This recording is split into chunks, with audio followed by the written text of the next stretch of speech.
Nashukuru sana mheshimiwa kaka yangu Tom Mwang'onda wetu wa wilaya ya Ikungi na viongozi wote wa serikali mlioko hapa, viongozi wa chama tawala, taasisi, machifu, viongozi wetu wa dini.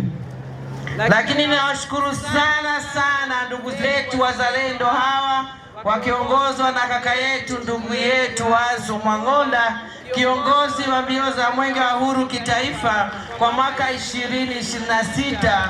Kwa kweli Mwenyezi Mungu awabariki na tunazidi kuwaombea.